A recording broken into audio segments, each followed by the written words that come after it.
Alléluia, Alléluia. Le Christ a pris nos souffrances, il a porté nos maladies. Alléluia. Le Seigneur soit avec vous. Évangile de Jésus-Christ selon saint Marc. En ce temps-là, Jésus regagna en barque l'autre rive, et une grande foule s'assembla autour de lui. Il était au bord de la mer.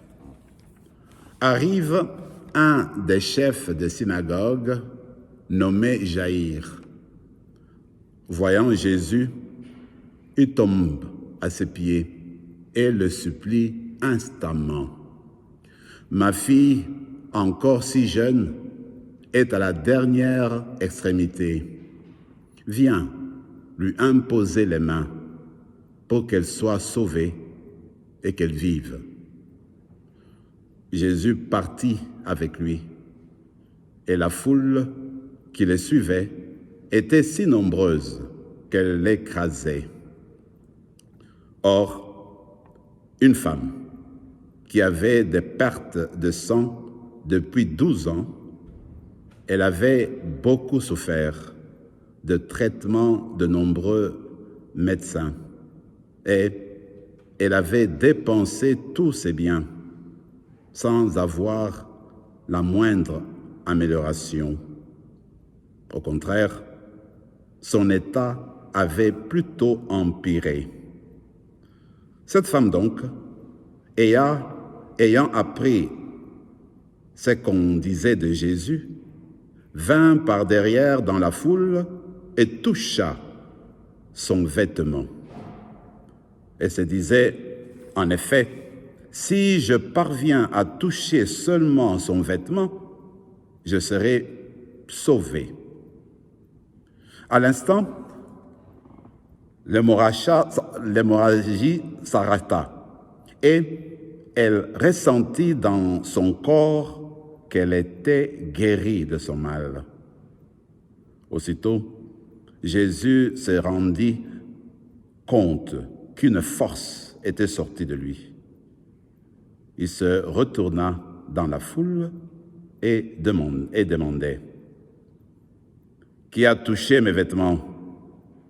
Ses disciples lui répondirent « Tu vois bien la foule qui t'écrase et tu demandes qui m'a touché ?» Mais lui regardait tout autour pour voir celle qui avait fait cela. Alors la femme, saisie de crainte et toute tremblante, sachant ce qui lui était arrivé, vint se jeter à ses pieds et lui dit toute la vérité.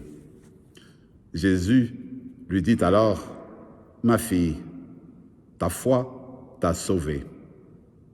Va en paix et sois guérie de ton mal. » Comme il parlait encore, des gens arrivent de la maison de Jaïr, le chef de synagogue, pour dire à celui-ci, « Ta fille vient de mourir. » À quoi bon déranger encore le maître?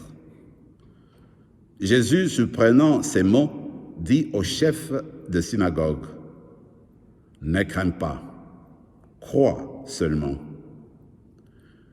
Il ne laissa personne l'accompagner, sauf Pierre, Jacques et Jean, le frère de Jacques.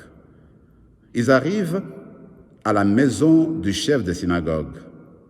Jésus vit l'agitation et des gens qui pleurent et poussent de grands cris.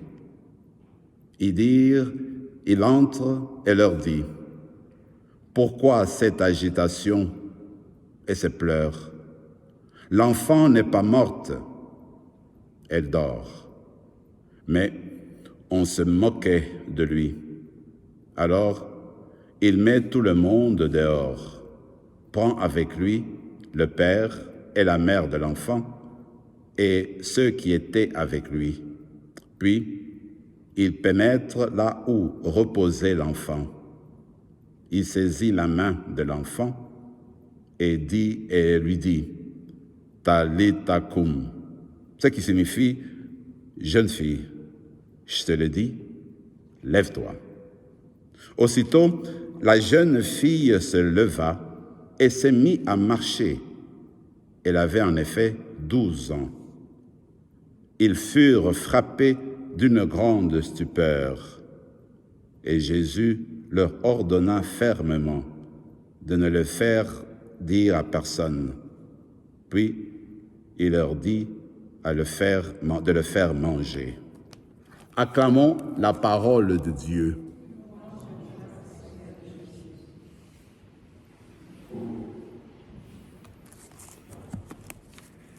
C'est une bonne lecture, elle est longue, mais c'est une belle histoire à mon avis. Moi, je me dis, il y a deux faits importants pour nous tous. Il y a deux personnes qui sont remplies de foi.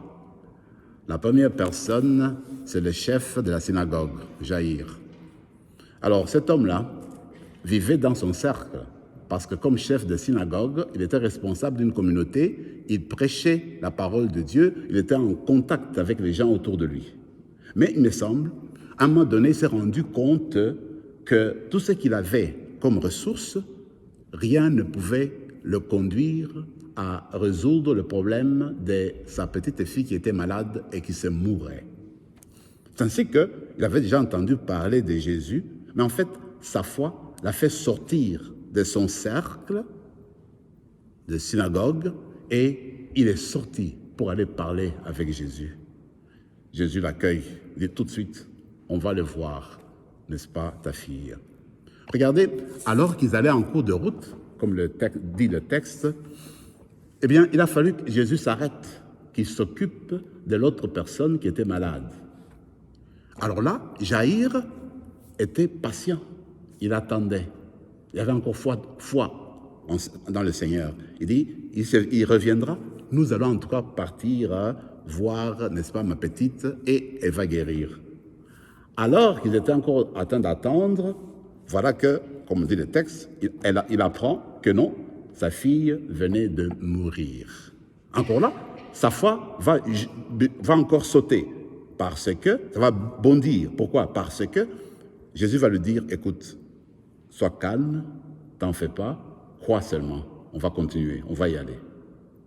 Quand tout le monde arrive à la maison, eh bien, ce sont des cris et puis des pleurs. Voilà que Jésus va l'enfant, il va toucher l'enfant, eh bien, il appelle à la vie. Alors, la foi ici de Jaïr, c'est que d'abord, il a cru que Jésus allait aider sa petite qui était malade. Il n'avait jamais pensé que Jésus allait au-delà, n'est-ce pas, de la mort. Alors, elle a appris avec Jésus qu'en fait, c'était plus que la maladie. Jésus pouvait donner plus que ce que lui avait espéré. Alors Jésus a donné la vie à sa petite. Mais moi, j'aime beaucoup l'image de l'enfant qui dort. Parce que moi, je me dis, vous et moi, à un moment donné, nous allons fermer les yeux de ce monde-ci. Et comme chrétiens, comme foi, quand nous allons nous tourner vers le Seigneur, pour lui, nous ne serons pas morts. Nous ne serons pas des personnes mortes. Nous serons des personnes endormies. Alors le jour où notre nous viendra, eh bien Jésus va nous appeler par notre nom. Et il va nous dire, lève-toi. Nous allons nous lever pour entrer dans le cortège des saints et des saints dans sa maison. Ça, c'est le premier cas. Le deuxième cas, rapidement, c'est celle de cette personne qui était malade. Depuis encore 12 ans, elle a souffert et elle a gaspillé toutes ses dépenses, ses biens, pour qu'elle arrive à voir, n'est-ce pas, la guérison. Mais rien ne s'est passé. Elle a entendu parler de Jésus. Dans sa foi, elle s'est dit, moi, je vais aller le voir. Mais il y avait tellement de monde. Comment est-ce que Jésus va venir me voir? Comment est-ce que quitter tout le monde et venir seulement me voir, moi, si simple? Sa foi a fait que je vais aller le toucher, n'est-ce pas, que son vêtement. Je suis convaincu qu'il s'est guéri. Et c'est ce qu'elle a fait, la foi. Et quand elle reconnaît, j'aime son attitude. Alors elle-même va dire, quand Jésus dit, qui a changé, qui m'a touché? Elle va devant Jésus et dit, moi, je l'ai touché, c'est moi. Elle dit, le texte dit, je lui ai dit toute la vérité. Moi, je me dis, dire à toute la vérité, c'est notre manière de prier. Quand on se présente devant Dieu, quand on va prier ensemble, quand on va réfléchir sur la méditation, eh bien, quand on dit ce qui se trouve dans nos cœurs, quand on l'ouvre à Dieu, on le dit toujours dans toute la vérité. Voilà une manière, je pense, de suivre cet exemple que nous propose dans la lecture d'aujourd'hui. Je conclus avec ceci. Les deux personnes,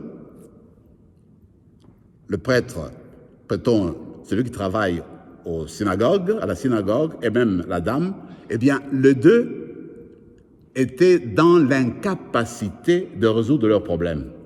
Ils ne pouvaient pas le faire. Il a fallu que Jésus intervienne pour la première d'être guérie et pour la petite d'être ressuscitée, d'être appelée à la vie. Vous et moi, ça peut arriver dans la vie que parce que nous sommes limités dans notre monde, eh bien, nous ne pouvons pas toujours tout comprendre. Et pour faire certaines choses, on a besoin de l'aide de Dieu pour pardonner, pour aimer nos ennemis, pour faire toujours du bien. Eh bien, seul, on ne peut pas toujours réussir. Il faut aller vers Jésus qui peut nous aider à le faire continuellement. Alors, c'est sans sens-là qu'on va prier durant l'Eucharistie pour que Jésus nous transforme, fasse de nous des personnes qui suivent l'exemple toujours du Seigneur Jésus. Amen.